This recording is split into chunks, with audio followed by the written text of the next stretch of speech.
SS Indian YouTube channel का उद्देश्य India के संविधान के मूल अधिकार 19(1)(a) के अनुसार विचार अभिव्यक्ति की स्वतंत्रता के दायरे में रहते हुए मूल कर्तव्य 51(a)(h) के मंशानुरूप समाज में तार्किक, वैज्ञानिक दृष्टिकोण को बढ़ावा देना है।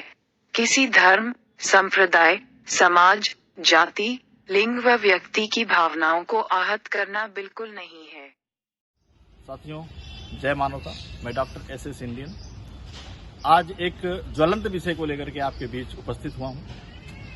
अभी पिछले दिनों आरएसएस के प्रमुख मोहन भागवत ने कहा कि जातियां भगवान ने नहीं बल्कि पंडितों ने अर्थात ब्राह्मणों ने बनाई। हालांकि इस बात का मैं 100% समर्थन करता हूं कि उन्होंने बहुत सही कहा, लेकिन इसके पीछे ये बात कहने का असली कारण क्या है, उस पर आज हम बात करने वाले हैं। आज जब देश में पिछड़ी जातियों को जातिगत जनगणना को लेकर के सुगबुगाहट उठी है, चर्चा उठी है, कराने की बात उठी है, तब इन्होंने ऐसे इस टर्निंग पॉइंट पर यह बयानबाजी की है। इसके पीछे सबसे बड़ा कारण यह है कि यह लोगों को जो जातीय जनगणना का लोगों के अंदर जो चिंतन है, जो सोच है, उसको ये हटा करके उसको डाइवर्ट करना चाहते हैं।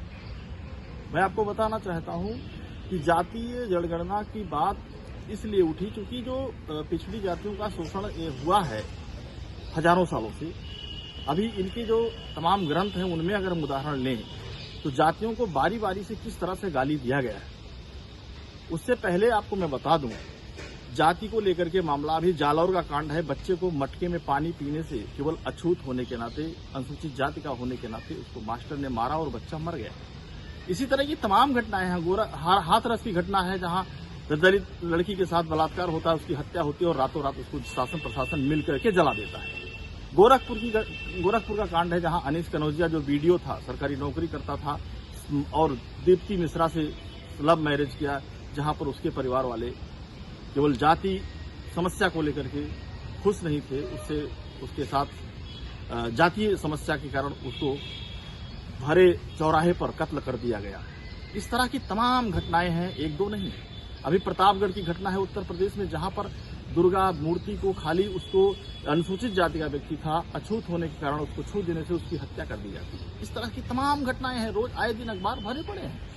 साथियों, इसके पीछे जो इनके धार्मिक ग्रंथ है, सबसे बड़ा जो इंटेंशन है, सबसे बड़ा कारण वहां से आता है। क्योंकि अभी आप देखिए, रामचरितमानस का उदाहरण हम लेते हैं, उसे कितना बढ़िया, कितने तरीके से उसको जातियों को किस तरीके से गाली दिया गया है कि आभीर जमन किरात खल सो पचात अघरूप जी। आभीर मतलब अहीर, जमन माने मुसलमान या बाहर से आए हुए लोग, किरात दक्षिण भारत के लोग, कोल भील, ये अत्यंत पाप के रूप हैं।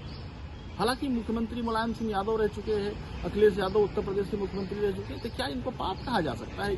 इनकी रामचरित जो पुस्तक, मानस पुस्तक है, उसके हिसाब से इस तरह की अभी आप देखें तो उसमें लिखते हैं ये कि लोग वेद बाहर सब भांति कपटी कायर कुमत हो जाती, यानी जिसको भगवान राम ने गले लगाया था, उस निषाद को कहा जा रहा है कि वो अपने आप को खुद कपटी कह रहा है, कायर कह रहा है। वो कहते हैं लोग वेद भांति हैं सब नीचा, छाह छुई ले और असींचा, अर्थात इनको छू लेने से असींच अर्थात नहाना पड़ता है।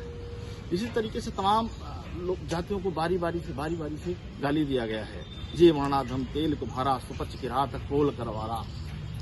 इसी तरीके से तो अब दूसरी तरफ जो कंट्रोवर्सी है, कुछ विशेष जातियों को, वर्ग विशेष की जातियों को उनकी वाहवाही दी गई है। जैसे पूर्ण एक जग में ही नहीं दूजा, मन कर्म वचन विप्र पद पूजा। इसी तरीके से उसमें जातिगत बड़प्पन के साथ साथ उनको जो है धमकी भी समाज को दी गई है। धमकी कैसे देते हैं कि मसक दंस बीते हिमत्रासा, जिम दिज द्रोह किए कुलनासा, यानी ऐसा जो ब्राह्मण से द्रोह करेगा, ब्राह्मण जाति से द्रोह करेगा, वो जैसे सर्दी के मौसम में मच्छर खत्म हो जाते हैं, उसी तरीके से वो खत्म हो जाएगा। इसी तरीके से अगला स्टेप मैं बताता हूँ, एक कोट करता हूँ। कहते हैं कि इंद्र पुलिस शिव सूल कराला, काली नीम हर चक्र कराला, इनके मारे जे न मरही, विप्र रोष पावक समझरही।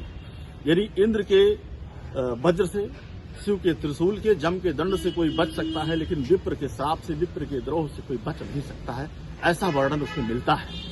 इसी तरीके से जातियों की जो कंट्रोवर्सी है, जिसके कारण देश की दुर्दशा हुई है।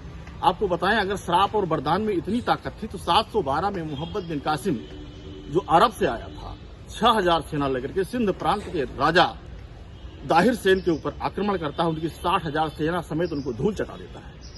और उसी के साथ 1026 में सोमनाथ मंदिर पर अटैक करता है मोहम्मद गजनवी, जहां पर अपनी 30,000 सेना लेकर के 3 लाख सेना क्षत्रियों का संहार कर देता है और वहां पर सोने चांदी के बने दुर्गा गणेश लक्ष्मी को बोरे में भर करके 80 जानवरों, हाथी, घोड़ों और खच्चरों पर लाद करके अफगानिस्तान ले जाता है। अगली घटना के बारे में बात करूंगा। 1193 में मोहम्मद गोरी अपनी 12,000 सेना लेकर के पृथ्वीराज की 80,000 सेना को ध्वस्त कर देता है, परास्त कर देता है, धूल चढ़ा देता है। 1526 में बाबर अपनी 12,000 सेना लेकर के राणा सांगा की 60,000 सेना को परास्त कर देता है, ध्वस्त कर देता है। तब इनके शराब बरदान काम नहीं आते हैं। 31 दिसंबर 1599 को अंग्रेज भारत आए, यहां से लूट करके सब कुछ ले गए, बहु बेटियों को लूट लिया, बहु बेटियों की असमत लूट ली, लेकिन तब इनका शराब बरदान काम नहीं आया। लेकिन आज ये बड़े बड़े सिगूफे अपनी मध्य से जगह जगह पर बैठ करके छोड़ते हैं। आखिर में उस समय ये शराब बरदान काम क्यों नहीं आया? 1945 में जब जापान के नागासाकी हिरोशिमा पर अमेरिका ने बमबारी की, अपना परमाणु बम छोड़ा, लाखों लोग मारे गए, उस दृश्य को देख करके, उस दृश्य को सुन करके, देख करके ब्रिटेन के प्रधानमंत्री चर्चिल का दिल पिघल गया। उसने कहा कि मैं अमेरिका को समझदार समझता था, लेकिन वो समझदार नहीं निकला। अगर उस देश को तबाह ही करना था, परमाणु बम छोड़ने की जरूरत नहीं थी, उसे उस देश में 5 ब्राह्मणों को ला करके बसा देना था, देश अपने आप तबाह हो जाता। ऐसा कमेंट किया था, इंटरनेशनल कमेंट किया था। साथियों, समझने की आज ये बात है, ये शराब बरदान किसके लिए और कब काम आया? खाली ये चीजें लिखी पुलिंदा है, जातिगत भावनाओं को भड़काने की एक कोशिश है, बाकी ऐसा कुछ नहीं है। वास्तव में सबके पैदा होने का एक तरीका है, सबके मरने का एक ही तरीका है, सबके जीने रहने खाने का एक ही तरीका है, न कोई ऊंच है न कोई नीच है। इस बात को समझने की जरूरत है। वीडियो हमारा आपका अच्छा लगा हो, हमारा वीडियो अच्छा लगा हो, इसको सब्सक्राइब करें, लाइक करें और शेयर करें। इस तरह से जानकारी भरा वीडियो हम लाने की भरसक हमेशा कोशिश करते रहेंगे। साथियों, धन्यवाद।